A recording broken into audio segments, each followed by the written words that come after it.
right. The room is starting to fill up. Hello, everyone. Thank you so much for joining us this evening. We're going to wait a couple more minutes before we begin to give people a chance to trickle in, but we'll begin shortly.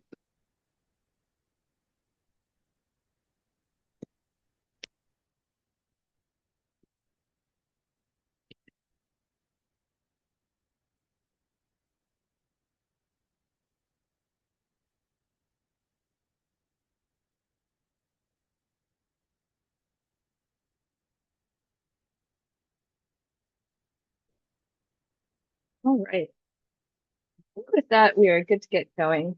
Um, so again, welcome everyone. Thank you so much for joining us this evening. Tonight we have a topic that is very in demand. There's a lot of interest in this topic, and we have a really great guest speaker who is very knowledgeable and will be able to share a lot of good information with us. Um, so yeah, you're all here for the Rain Ready Ottawa Permeable Paving webinar. And Lindsay, could I ask you to hit the next slide? Um, I wanted to start by acknowledging that the land where we live, gather, and work is the traditional unceded territory of the Algonquin Anishinaabe people. Since time immemorial, the Algonquin peoples have lived here. We are proud and grateful to call it our home, and we endeavor to work respectfully with the land and its people. Can you head to the next slide? So what is Rain Ready Ottawa? Rain Ready Ottawa is a City of Ottawa program that encourages and supports residents to take action on their property to reduce the harmful impacts of rainwater runoff. And I should say, I neglected to introduce myself at the beginning. But my name is Steph Benoit, and I work for EnviroCentre. And EnviroCentre is very proud to help deliver the Rain Ready Ottawa program alongside the City of Ottawa. So that's how we fit into this picture. Again, head to the next slide. What does Rain Ready Ottawa offer? So most of you are probably here because you've heard a thing or two about the rebates. So the Rain Ready Ottawa program offers information on projects for your home, including a series of self-guided e-learning courses to help you implement rainwater projects on your property, as well as rebates of up to $5,000 to help you install practices that manage rainfall where it falls.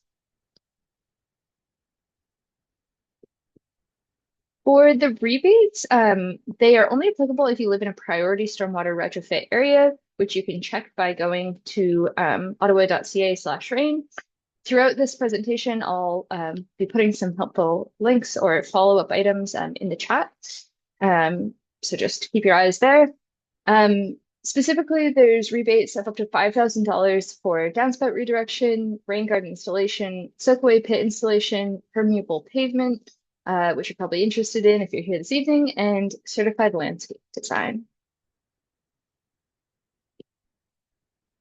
It's important to note that rebates are not retroactive, and you must submit an online application and have your project approved prior to starting construction. So I always add the note that if you're worried that you've gone maybe a step too far already, do reach out because the team is very responsive and accommodating. So if you've already taken a step or two, it still might be worth reaching out to the Rain Ready Ottawa team. I will put some contact information in the chat as we get going.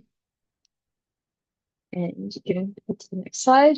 So our guest this evening is going to largely introduce herself, but I will say we are very lucky to have Lindsay here with us this evening. She literally taught me everything I know about this topic when I took the Fusion Landscaping professional course with her.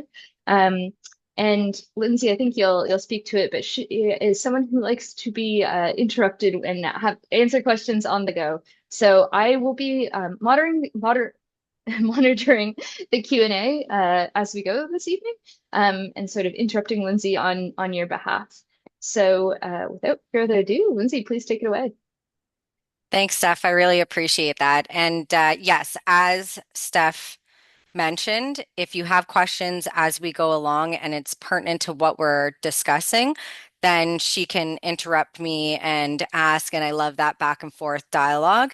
As I've also mentioned to her as we were prepping for this, sometimes I can go on a tangent over here about something else, which might turn out to be good and answer another question that pops up or push more questions.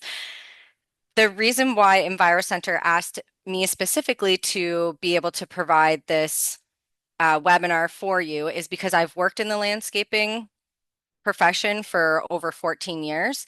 And that's included a variety of different roles throughout that company, including project management and then running a multi-million dollar landscaping company.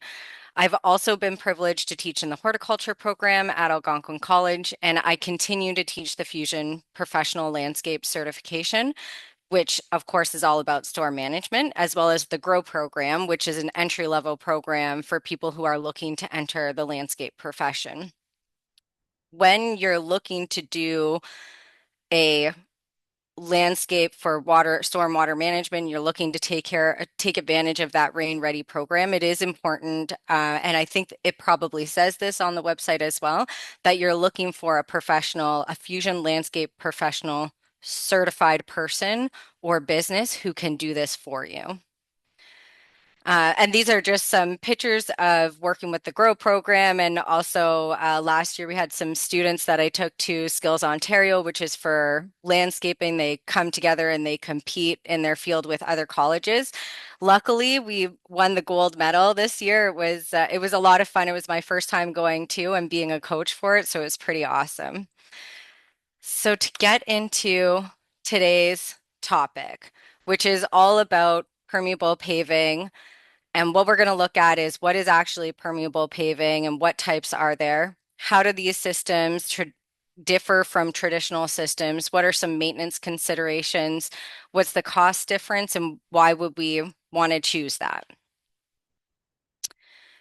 So in landscaping, there is what's called or considered hardscapes and softscapes. Typically speaking, a hardscape can be defined by immovable structures, things like pergolas that get installed into the ground. So not the ones that you can just pop up and take down, they actually get installed into the ground. Things like driveways, patios, that sort of stuff. Softscaping includes things like gardens, mulching, turf/sod, and it also includes river wash areas. And the reason we consider river wash areas a softscape is because it is technically not an immovable subject. We can easily dig it up and move it to another location or reinstate it to a garden or something else. Permeable paving refers to an area in which water can permeate into the ground and then seep into the surrounding areas underground. So when we're looking at permeable pavers, what type of things are we looking at? We're looking at interlock stone. That's the most traditional that we probably think about. But there's also things like turf stone. There's this application where it's basically pea gravel, so the very, very tiny river wash that you see, and it gets epoxied together. Another way to say that is it gets glued together, but the epoxy that is used allows water to flow through it. And then we have a gravel type of area that would also be a type of, that would technically be a type of permeable paving type of area. And then there is also what's called eco raster, where you have these grid systems that are usually made out of some type of PVC or very hard plastic, and you can add in different types of gravel or decorative type of stone. Or they have systems where it's set up so that you can actually put these paving stones in it. So you buy the eco raster as it is, and the stones fit in it.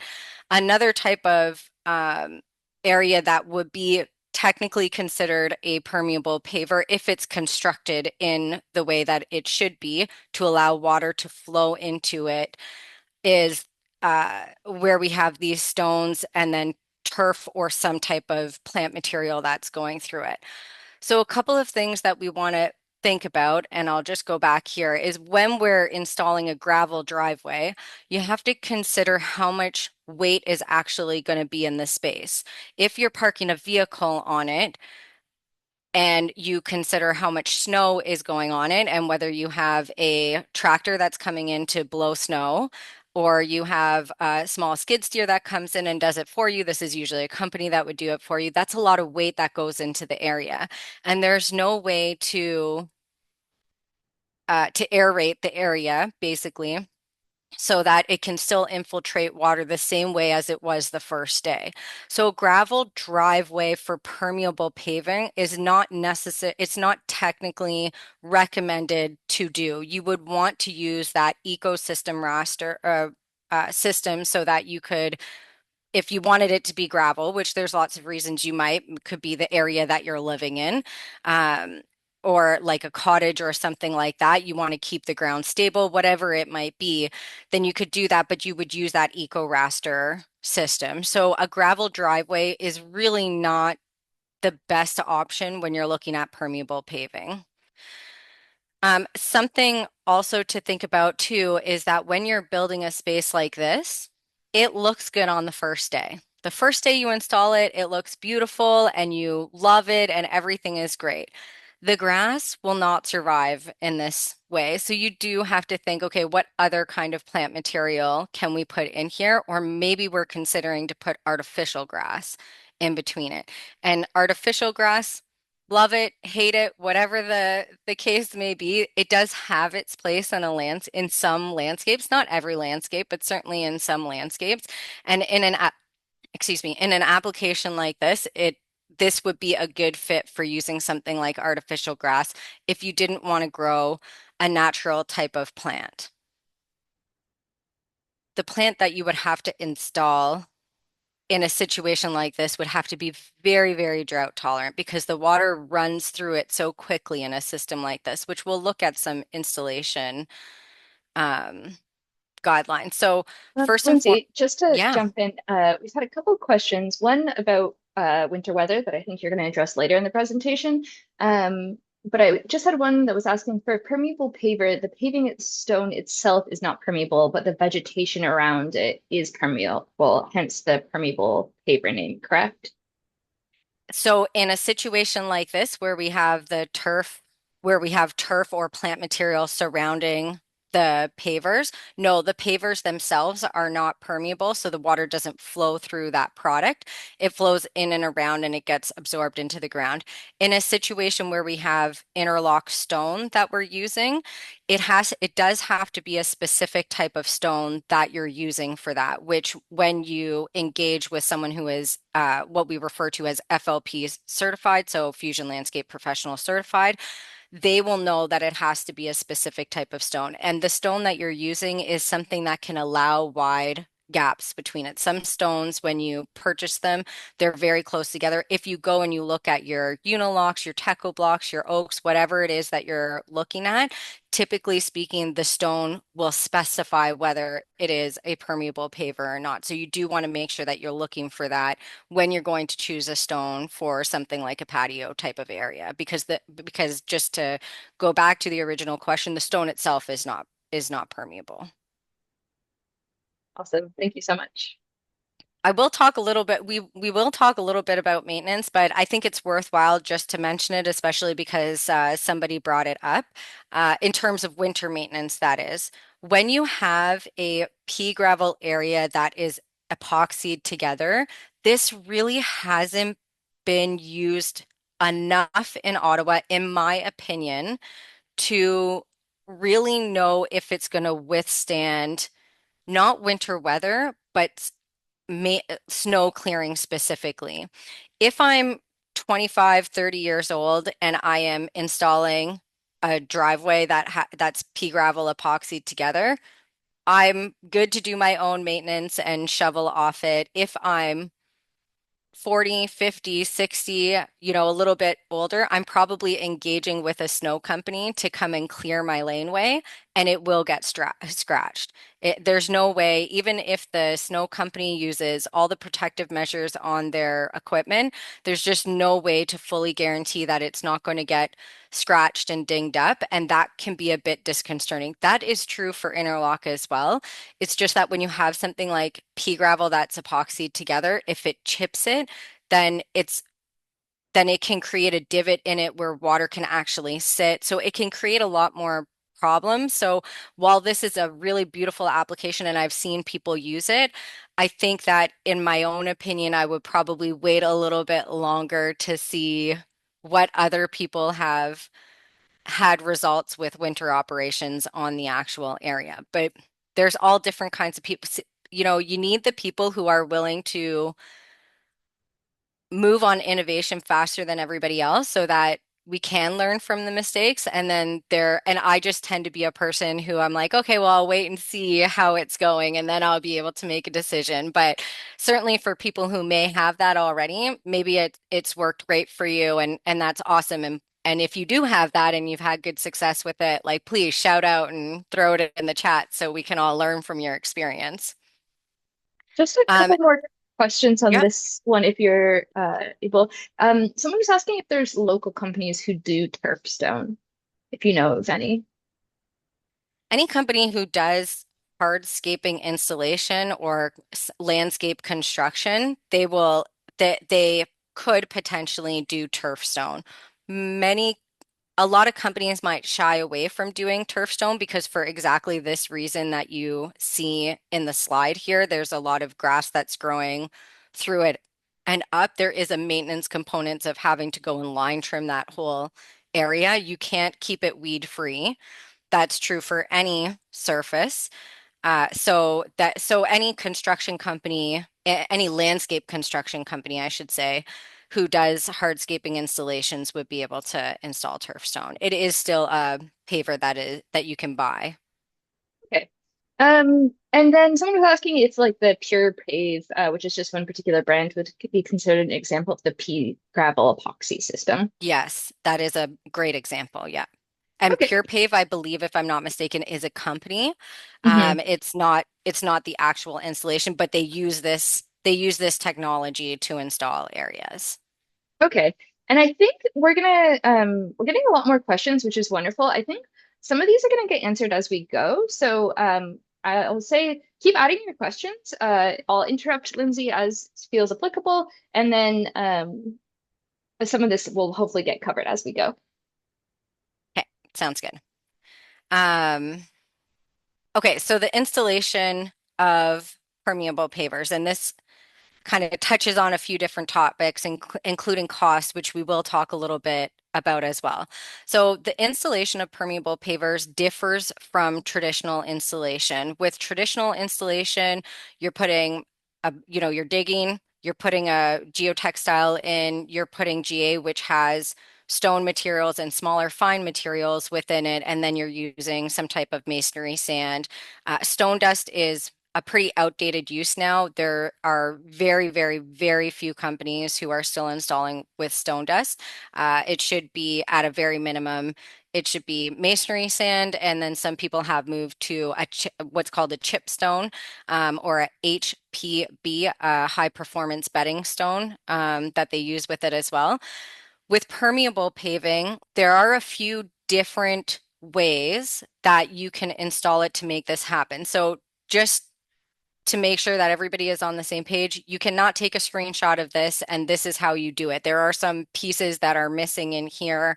And also, you want to make sure that you have someone who has a professional eye to be able to discern if you need added measures to an area where you're going to do installation. So please don't take this image and think this is the end all be all of installing a permeable paving situation. It's just not. And in a permeable paving situation, you do need to add things where you're up against a house, where you need to add a geotextile or a landscape fabric, sometimes is what it's referred to as. And there are many different kinds, but one that is impermeable so that you don't have water coming up against the house and you're protecting the house.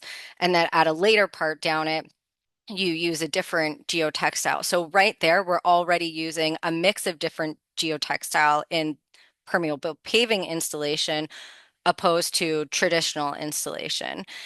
You also might have to use piping for it. You may have to use different type of material, so stones or base material for different layers that you're installing. If you look for someone who does installation who is also what's called ICPI certified, they will have that extra level of certification in terms of hardscape installation, and that stands for the Interlock Concrete Masonry Institution is where that comes from. So there's There is a big difference. We talked a little bit about stone choice. So you do have to make sure that you're picking the correct stone for the application that you're using. So again, if it's permeable installation, you are using a stone. Now, can you find a stone that is comparable in price to a traditional type of interlock stone? Yes. But because there are fewer stones to pick from in terms of permeable paver, you might want to pick something that has a little bit more aesthetics to it. And so then your cost can go up a little bit in terms of the price of the stone. When it comes to installation and you're looking at stone, when you're comparing one stone to another, it's not just the comparison of the price of the stone, it's also how hard is it to cut.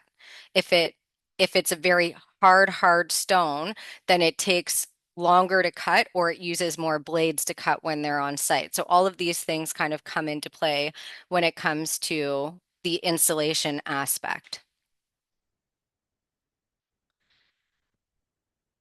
And I'm sure some other components will come up when we talk a little bit about costs as well in terms of differences in the installation. I don't want to get too deep into it because really, unless any of us are landscape professionals here, we're not going to be installing our own patio or driveway of a permeable application.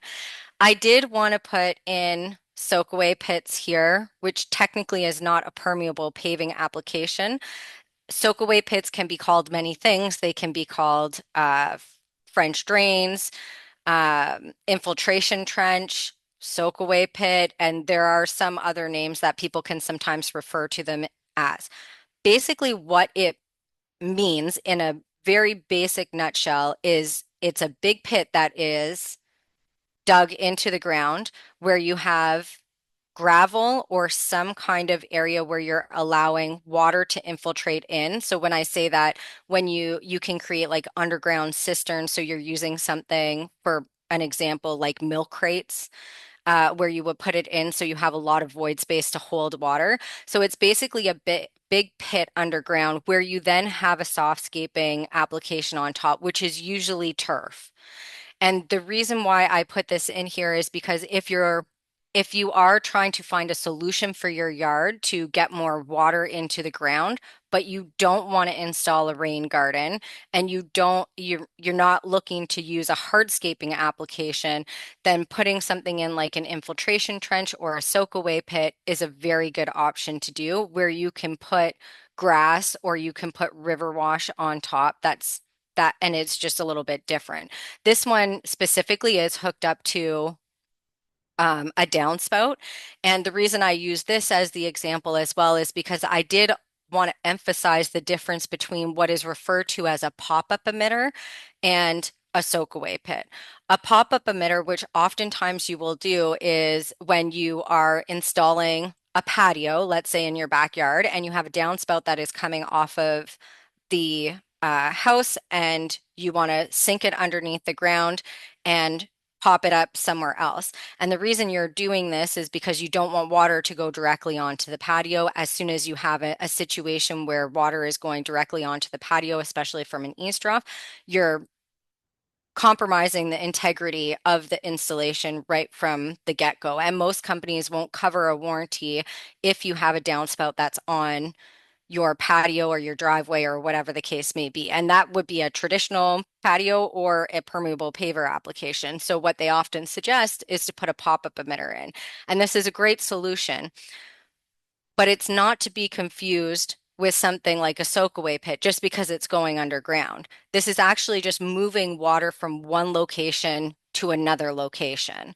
So it doesn't help infiltrate water into the ground. If you wanted that to be the application, then you would hook up the downspout to a situation where you have a soakaway pit or something like that. So I just wanted to put that in there so that people could know that they have another option that is not a rain garden, but it's not permeable paving, maybe because you're just looking to get more water into the ground because you have a really compacted area or you're really clay based. So you're just looking for some kind of solution to get water quicker into the ground on your property.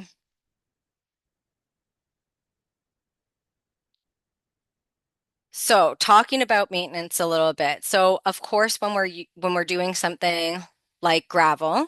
You have that, and we always already talked about how that's not the best solution, especially if you have high traffic. If it's just an area that is cleared over, you maybe have some foot traffic, but you're not holding parties on the area, then it's still an okay application to use that will help, but it's the length of time of having that gravel installation is shortened compared to other solutions that are out there. Now, when you have a gravel area, you're still going to get weeds and you're still going to have to manage that. So oftentimes, weed fabric companies have done a great job at marketing that type of fabric, that gardening fabric, that weed prevention fabric. They've done a really great job at marketing as you're not going to get weeds, but that's just not the reality. And we all know this intuitively, when a dandelion flowers and blooms, the seeds blow off and they go onto the ground somewhere and they grow top down. They don't grow bottom up. So a fabric really doesn't do anything to help prevent weeds. The point of using geotextiles in landscape construction, and when you install river wash is another example, is to actually keep materials separate so they don't intermix. Because what will happen is that if you don't have that separation with the geotextile, the soil will rise and come up into your base layers and it will compromise the structure of your patio area or your river wash area. And if you've ever put in river wash and didn't put a fabric down, you see over, 5 to 10 years that all the soil has come up from underneath. And so that's why we actually use the geotextile. So tangent all on my own without a question, which is good. So there's that. When you have something like turf stone, or when you have something like the eco raster with gravel or with pavers in it, there is weed management, no doubt about it. When you install permeable paving application, and if anybody has been to the Science and Tech Museum, and if you haven't, go just to look at the parking lot. If you go and look at the parking lot, they have what I'm gonna say, the initial permeable paving installations, where the installation that they used was a chipstone that goes between the joints or the cracks in between the pavers. Now, since the time of permeable paving installation has come out, there is a new product that has come on the market, which allows you to put a jointing material in a permeable application that is also permeable. And it becomes like a traditional patio where you have the jointing sand and it gets hard. Um, and so that is now I would never install a permeable paving application using the chipstone for the jointing material. I would 100% use that new product. It is more expensive, but in terms of maintenance, it's game changer, because when you go to somewhere like the Science and Tech Museum and you look at the parking lot, there are cigarette butts that are in there. If you're wearing heels, that can become problematic. There's garbage and leaf litter and all these things that can accumulate in the joints. And so when you use this product, again, even though you're paying a little bit more upfront, the lifespan that you're getting out of it in terms of reduced maintenance for cleaning is much better. And in a situation like the Science and Tech Museum where they've used that chipstone, they would have to do one of two ways. And more likely, what they would do is they would get a sweeping machine and they would sweep out all of that chipstone, and then they would have to reapply the chipstone in between. In a situation where you have jointing material, and this is true for traditional installation and it's true for permeable paving installation, roughly about 3 to 5 years, you need to pressure wash the entire area and reapply the jointing sand. Now, I myself have a installation, like a patio that I installed in my backyard in 2020, I think it was, and there was a lot of moss that grew in some areas, and I let it happen because moss doesn't have deep roots. That's what I told myself, anyways. But I also made sure that if any weeds were growing in it, that I picked them out really soon. But now I'm like, it needs really to be done because the material just wears away. It's outside, it's going to weather. That nothing is uh nothing can withstand weather forever, right? So that is something that you have to consider, and that would be true if you were doing a traditional installation or a permeable paver. So that's the biggest one. We did talk about winter maintenance, so I think we're good on that. But is there any other questions, maybe stuff that came in that were specific to maintenance? Because I feel like that might have been a hot topic. Yeah. Um, a couple ones. So what someone asked if it's safe to hand shovel a pea gravel driveway. That was a little bit earlier, but I would say that falls into the maintenance category. And I think you did say that that would be kind of the preferable way to attack snow removal on a pea gravel walkway, correct? Yeah, so some things to think about in terms of shoveling in the driveway, yes, with a plastic shovel. As soon as you use a metal shovel, it's going to scrape the laneway.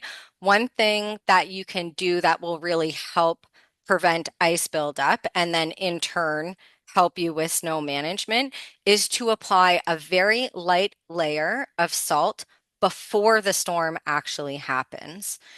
Oftentimes people will wait until they get ice buildup to put salt down, and it seems intuitive that that's the way that you should do it. When you take what's called Smart About Salt certification. So it's all about how to apply salt, one, how much, when you're supposed to do it.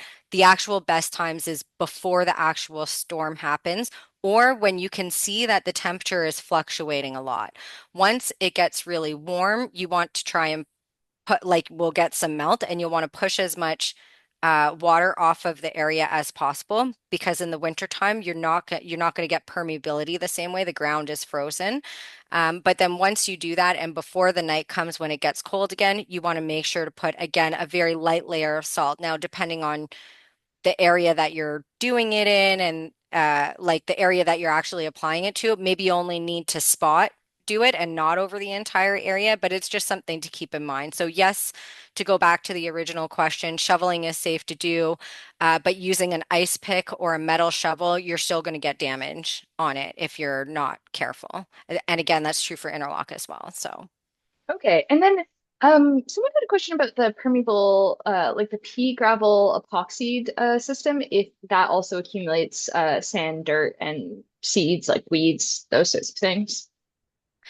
So when you have that type of area, it's not going to collect see because it's epoxy, there's no holes for it to go in.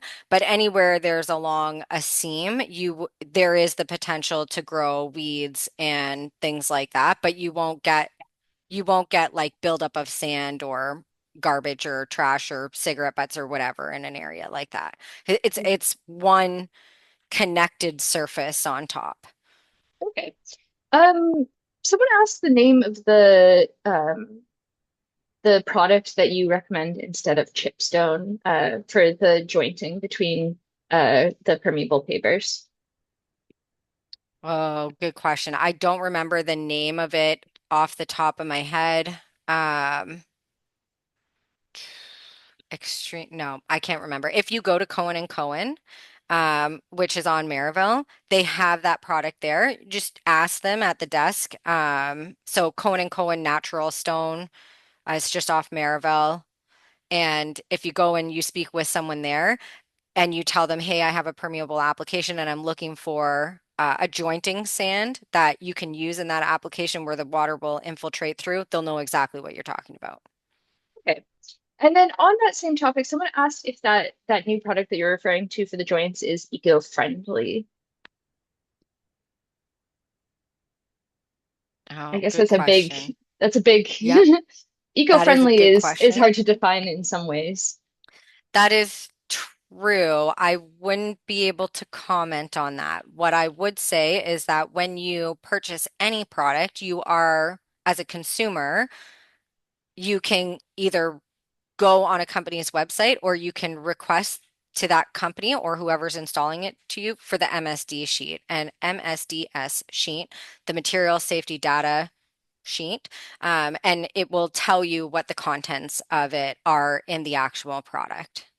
Okay. Someone also asked about the epoxy that's used in the pea gravel situations. similarly, if that's safe for the environment. And I think that would be probably a similar answer to that. Same answer. Yeah, I wouldn't know. Yeah. I would say also there's lots of a lot of companies will advertise their product as such. And like Lindsay said, if you really want to get into the core of it, it would be good to like look that up yourself. And Yeah, also too, sometimes I will say, just to springboard off of that, sometimes a like a company, and if something says like it's more environmentally friendly on it, is it like, how do you know, like what makes it more environmentally friendly? And I can say personally that I have been caught in this situation where I was like, yeah, this is a more environmentally friendly product. And the reason that it was more environmentally friendly is because it was a salting product because it didn't kill plants like salt would. But it was, and I didn't realize it at the time, and I really changed my language once somebody pointed it out to me. It was a lot of greenwashing. The material was still mostly salt. And so you do, if you're really attempting to be very environmentally friendly, and as much as you can with the products that are out there, it is good to double check on some of those because environmentally friendly, just like you mentioned, Steph, it can be a variety of things. So what are we actually suggesting when we're saying that? Just because it's good for my dog's paws doesn't mean it's more environmentally friendly. It just means it's easier on their paws. yeah, and we're also talking about a spectrum of things from like traditional asphalt paving to like something like gravel, so there is like within those, there's a lot of different factors to consider. And the permeability is part Yep. of it. If it's like the water is not being entering the stormwater system and flowing off with all sorts of stuff, that can be more environmentally friendly in and of itself. 100%. I love that point. That was, yeah, awesome. Um, and don't oh my gosh, what is the when people paint their driveways black? I'm totally Oh, when blanking they it. seal Seal, it. yeah, yeah, Yeah. that I would say is low on the ranking of environmental friendliness. Also, Um, don't waste your money. And I'm sorry if you have done this already, but it really doesn't do it doesn't save your driveway longer than it does. It's like when what wood cedar decks will last 25 years. There was a study, and this was like 10 or 15 years ago that this study came out, but I just like always hold true to it now. Whether you treat your deck or you don't treat your deck, it's not going to say it doesn't give it any longer lasting. The difference is the aesthetics. So is using something like a product on your cedar deck going to say give it longer life? It's not. It's very comparable to if you just let it go gray, but not everybody loves that look, and that's really the reason why you treat a cedar deck or something like that. um, Same thing with Perfect. asphalt. Yeah. And then, okay, just a few other ones here. Someone asked when you clean the pavers after those like 3 to 5 years, can you reapply the sand with a new product over the original product? Yeah, so when you're actually pressure washing them, you're not necessarily pressure washing the stone, even though you are. You're pressure washing the joint and you're pushing all that old material out. And then you're adding the same product that you initially installed it with in those joints again. So you're cleaning the joints and you're adding new material. I guess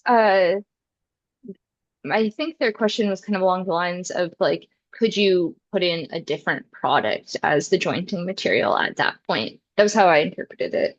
Oh, okay. You could. I'm not sure why you would at that point because you already have the structure of a permeable paving application is what gives it its permeability.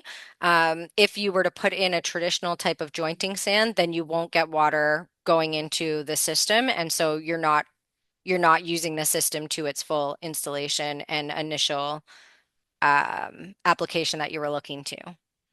Okay. Um, and is the jointing sand you're referring to different from polymeric sand? I don't Polymeric know. sand. Oh, Yeah. yeah, polymeric sand is a type of jointing sand, but a polymeric sand isn't permeable. Okay. Typically, well, yeah, again, you need to read the actual bag or label of what you're purchasing to know that it is permeable. But polymeric sand is a type of jointing sand. Okay. I think with the rest of these, I want to keep going with So we make sure that we cover all the content in the time that we have. But hopefully there'll be a little bit of time at the end for the rest of any questions that don't get answered here. Yep. Yeah, and I think there will be. We have a couple more slides to go here. The next one, which I'm sure people are, th this is one of the highlights, is the cost. Like, how much would it actually cost? So the one thing I will say is if you ask in the ch chat, like, hey, I have a single driveway, how much would it cost? I don't know. What I can tell you is that when you, and I did estimating for a long time, that's not what it is. It's that cost depends on, yes, the size of the space, the use, the location of the actual space where you're installing it. So is it in the backyard? Is it in the front yard? Is it a driveway? Compared to, are you pulling out material that is already there? And then access to the actual area in terms of your location, like where are you located in the city compared to where that company maybe works and whatnot. And then your final material. So that's anything between if you're using the eco raster system with gravel, if you're using, the stones intermersed with artificial turf, are you using interlocking stone? Again, are you replacing something that's existing? One thing that I will tell you is that does it cost more to install a permeable paving application? Typically speaking, yes. There's, how much more is it? If it's a patio, it's probably 1.5 times what it would be. But the other thing that has to be considered is what type of infiltration do you have in that area? If you are a very clay-based soil, then you might need to also install another overflow area to handle the additional water that will go into that space because the water can't seep into the surrounding area as easily compared to something like where you have maybe a lot of sand. So it's not necessarily clay or sand. That's just they're two extremes, so it's a good way to do it. It's about your infiltration rate. And a company needs to assess that before they actually know whether you need that overflow area. When it comes to a driveway specifically, a driveway, when you go to install it with asphalt opposed to, so we're talking about you already have an asphalt laneway and you want to take it and you want to change it to permeable application, you're probably 2.5 times the cost of what it would cost for asphalt. And that's simply because when you get your laneway redone with asphalt, you're technically getting it resurfaced. They peel off the top layers, they recompact, they add a little bit more material back in, and then they asphalt over the area. So they're using the existing base that is there. But when you install a permeable application of a driveway, then you have to remove the entire driveway because that system can't support water coming into it the same way. So you have extra costs in terms of just removal, and then you have extra costs in terms of material going back into the space. Typically speaking, a driveway needs to be 18 to 24 inches in depth. That's for anything that holds vehicular traffic. So there is a big difference when you're looking at driveway applications for installing permeable paver. And I don't want to detract you from it because there's a lot of good reasons to do it. If you live on a small lot and you're trying to get more water into the ground because because you want it to be more environmentally friendly and you want to contribute to the community around you, then it's an excellent use of your resources for that if it's something that's within your budget and you can actually do. So so definitely there is a cost difference. Now, something that you want to consider when you're deciding, what type of permeable paving application you're going to use is the actual space. So for instance, if you have something that like if you want to put like a tennis court, a basketball court, golf or putting areas or things like that, you want these areas to be able to take a lot of water into the system and move out because if not, then there's a large, and I say a large, but there's, in the springtime and potentially in the fall time, we get a lot more rain. And so those places might not be, those spaces might not be, you might not be able to use them to full capacity because they're holding too much water in the space. So there's situations where it's well worth it to put your extra money towards making sure that you have that. Um, which kind of leads me into the next component here. So why would we want to do it? I mean, environmentally friendly, obviously that is the first and foremost reason why we would want to do something like that and contributing to our overall community. No beach is made up of one sand particle. It takes all the sand particles to make the beach, and that's true in any community. So if we each do our parts and even if it's just a little component, that's how we can contribute to a more environmentally friendly perspective, community, and just on a whole. The other is aesthetics. If you're thinking about putting in an interlock driveway, specifically anyways, why not add a little bit extra? Because again, asphalt to interlock isn't going to be the same. Like you're going to have a bigger cost if you're going from asphalt to interlock, and there will be a slight additional cost if you're going from interlock to permeable paving. So aesthetics can be one for sure. Type of home. If you're in a cottage home, so this will be pertinent to the type that that you might want to put in, but also in a cottage home, it's more acceptable to use things like eco raster and filled with gravel opposed to putting interlock in. If you're in a city home, then using something like typically speaking, and it depends on where you live, of course, because in some areas of the city, they very much encourage, and I wouldn't say encourage, but it's more acceptable in that neighborhood to have different types of gravel type of driveways. And when I refer to that, I mean with the eco raster. Also, the difference is where is it located in the actual space, and what do you do when you're in your home? If you invite a lot of people over and you have parties or you have a lot of business that happens at your home, or whatever the case may be, and you have people who are coming over and they typically wear something like heels, or let's just say unstable footwear or mobility issues and I say mobility issues, you have a walker, you have a wheelchair, something like that, then that is going to determine what type of permeable paver that you might use in it, even when you're wanting to add aesthetics or environmentally friendly or whatever the case may be. You do have to also consider the neighborhood that you're in terms of if for instance, if all of my neighbors are putting in a front yard garden, when I go to do a renovation, I am more likely going to put in a front yard garden. So the more that you do these things, it encourages other people to do it because we all kind of want to keep up with the Joneses a little bit. We might not want to admit it, but we do. So these these are all different reasons why you might actually choose to install a permeable paving application, and also just considering some of the uses of what might go into that. So I think, if I'm not mistaken, that is the last slide. So I'm happy to answer any and all questions as much as possible. Oh, you're just on mute there, Steph. Thank you. It's only been like 5 years of working online and still fall victim to the trap of the being muted and Everybody talking does. anyway. Yeah.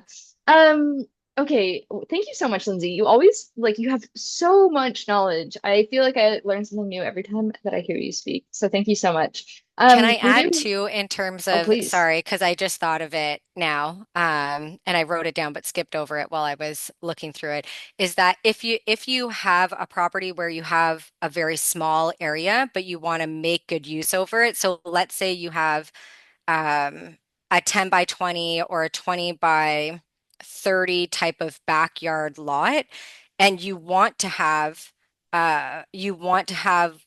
a a patio and you want to have like a grass area or garden area or what you can use a combination of all these components to have water coming into the system. And the reason I mention this is because most cities, including the city of Ottawa, has a restriction on how much hard surface that you can have on your property.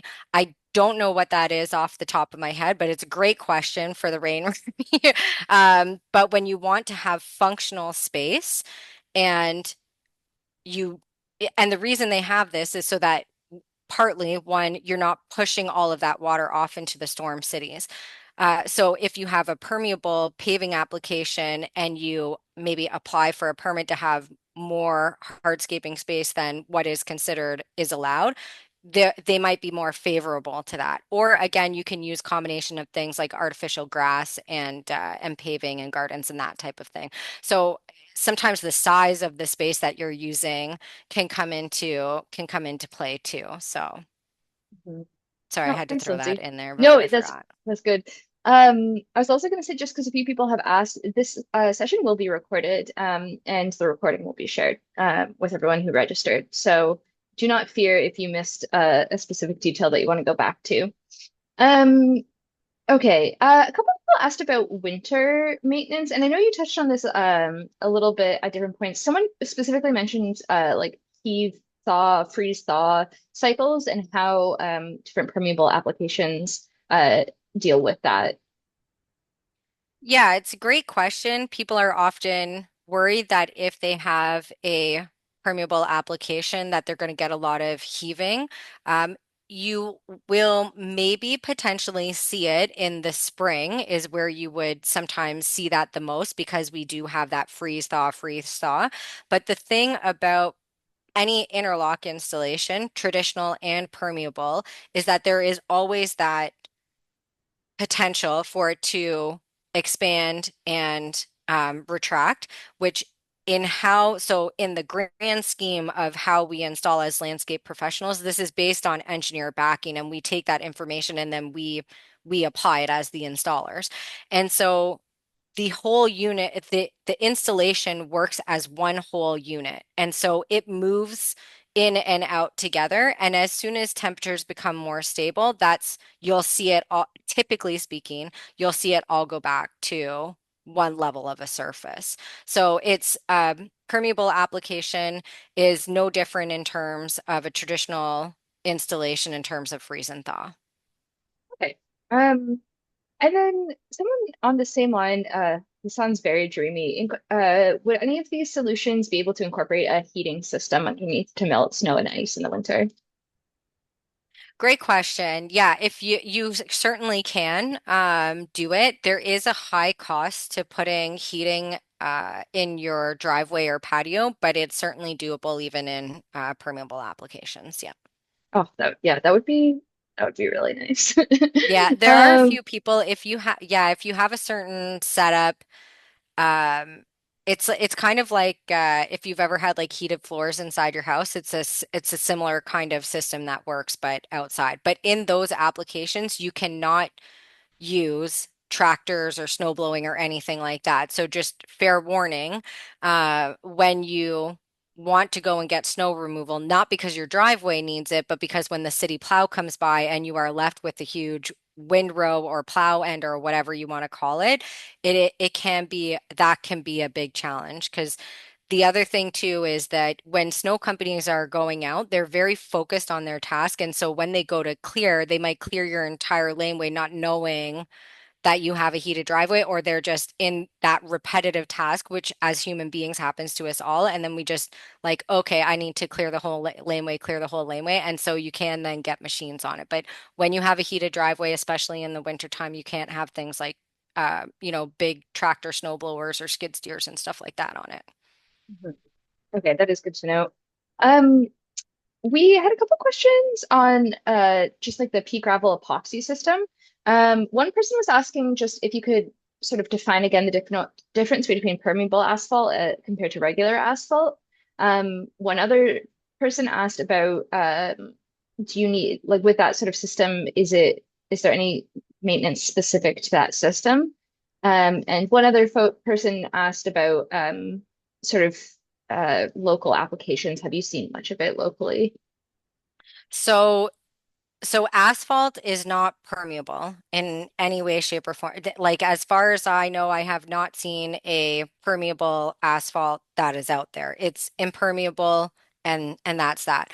There is technically porous concrete, but that's not an Ottawa option where it's too cold here. You will get cracking in it.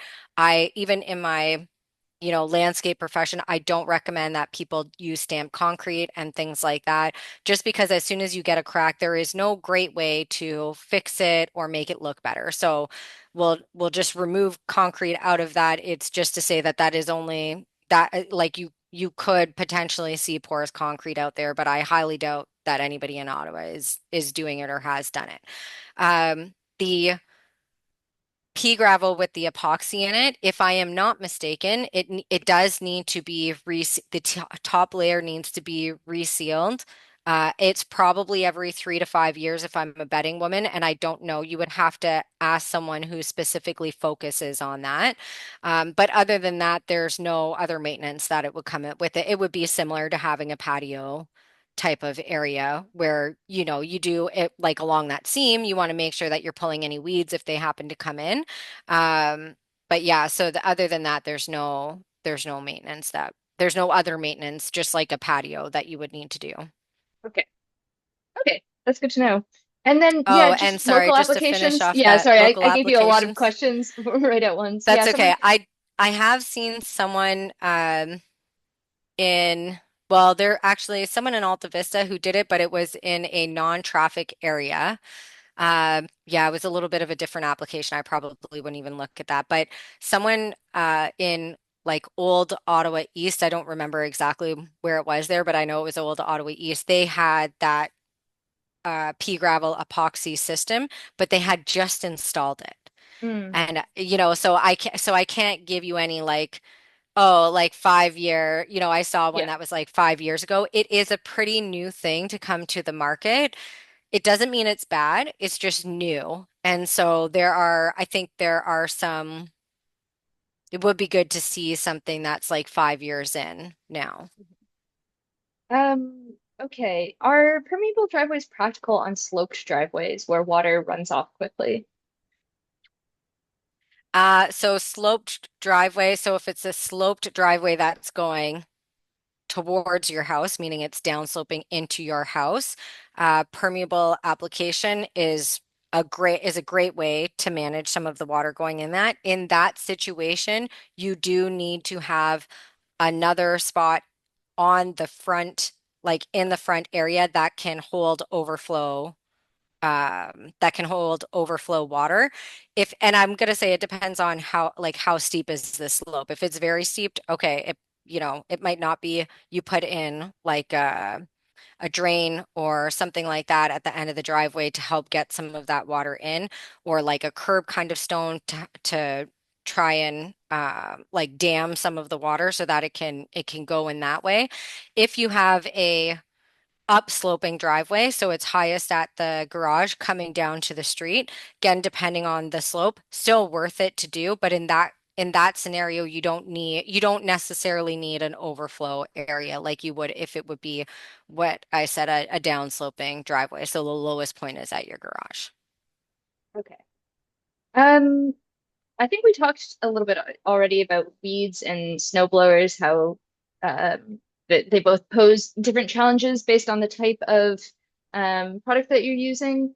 Um, we had two questions about different companies. One was I appreciate this anonymous attendee who said, "Do you have a list of companies who do this work on permeable driveways? I realize you cannot make any recommendations about specific ones." Yes, thank you. As the city of Ottawa, representing the city of Ottawa, we can't recommend any particular company. But Lindsay, do you know of a place that people can to find sort of a comprehensive list or um, Yeah, so there's two. The first place that I would tell you to go is to go to the city of Ottawa in their Rain Ready program information.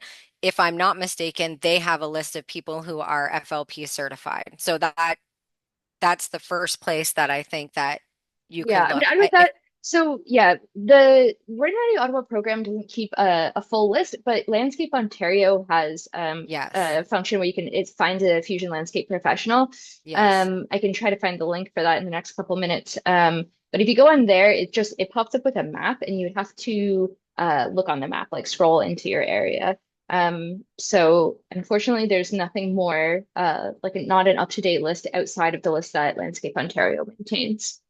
Yeah, and that's But a but that was yeah, my next point exactly is that yeah, so Landscape Ontario, you can find FLP certified people on there.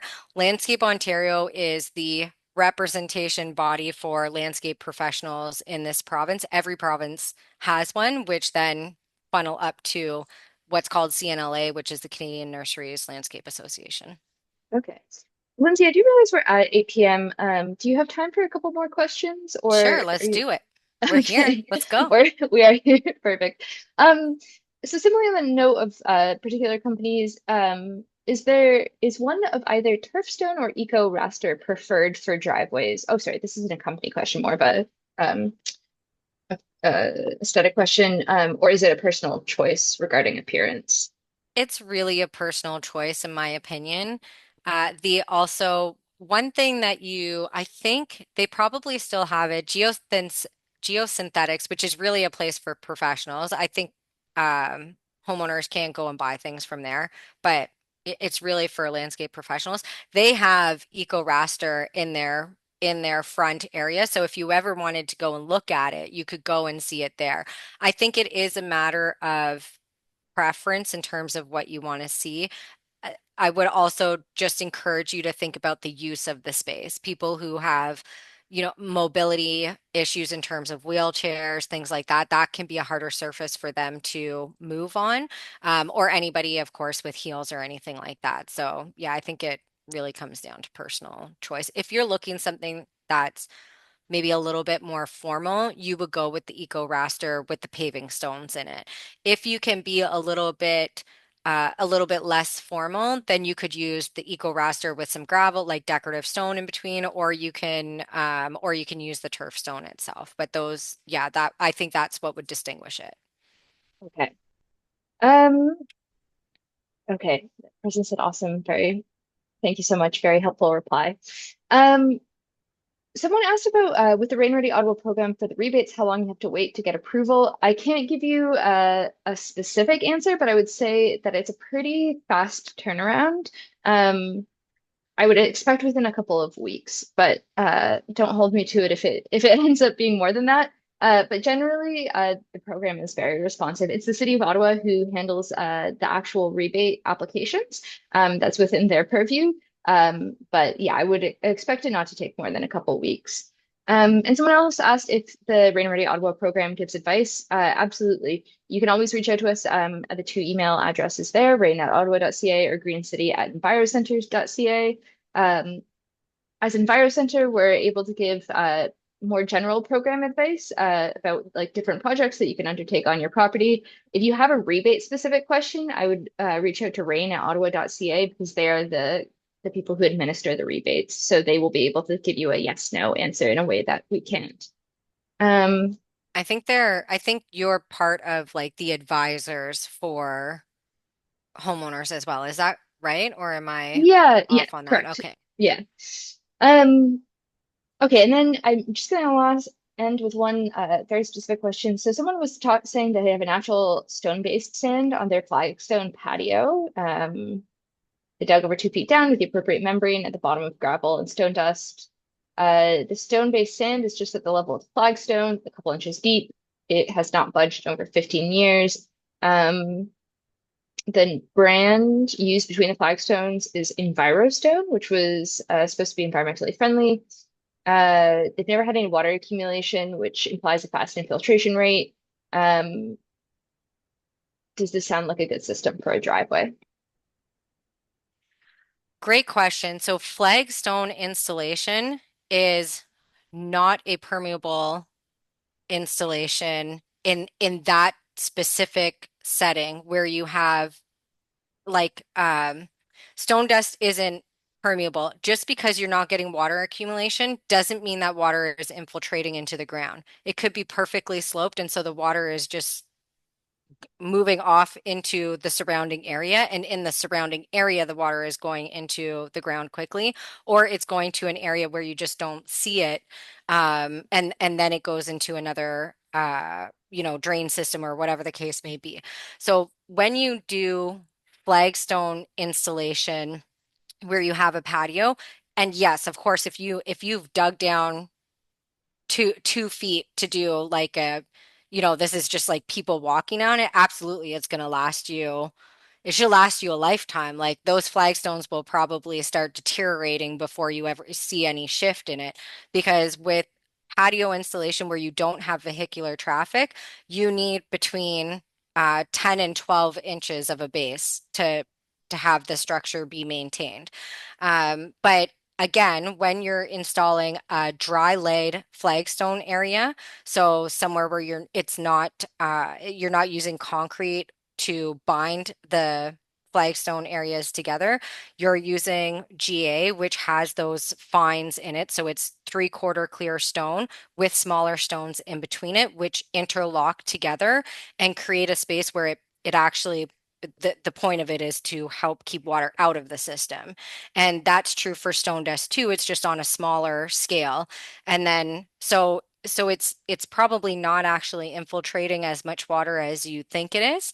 Uh, and I wouldn't necessarily suggest that type of area for a driveway, mostly because when you do snow clearing, whether you're using a shovel, and even more so when you're using a shovel, the flagstones tend to be undulated. And so when you're pushing snow across it, you can get caught on it, and it actually becomes one of these like situations where, you're having trouble actually doing it. Also, if you have a tractor that's coming and blowing snow off of it, or a skid steer that's pushing and pulling the snow off of it, you are going to get a lot more scrapes and things like that with that undulation. It will chip off the stone on top. And again, then just as you have the space, like 20 years is great. If I do that at 40, at 60, I don't want to be using a cane or a walker on somewhere that is a flagstone area. So it's just considering those different types of things. If you do, that's totally fine. It wouldn't be maybe my first recommendation though. Okay. And last question, and then we're going to wrap up, is someone asked about how you get rid of the fine salt and fines from road gravel that get stuck in the permeable pavement. They've found that there's like a slight gray stain that remains in spring. Oh, sometimes you can get like it's either like if it's on pavers, it can be efflorescence. Oh, but I think you mean the salt stains probably. Yeah, I think Um, mostly salt.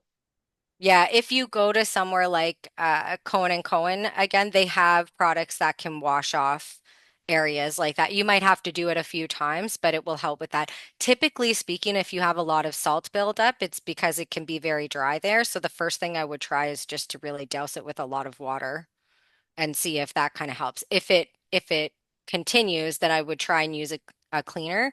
If it's like years and years of buildup of salt, it could be a little bit trying to get off, but Mhm. Thank you so much, Lindsay. I really, really appreciate it. Thank you so much to everyone who joined for the really active participation. That was wonderful. And this session is being recorded and will be shared in the coming weeks. You will get a link to the recording. So thank you so much, everyone, for joining us, and best of luck with your permeable pavement journey. awesome. Thank you so much, Steph. Thank you everybody who joined. I really appreciate it. Have a great day. Take care. Bye.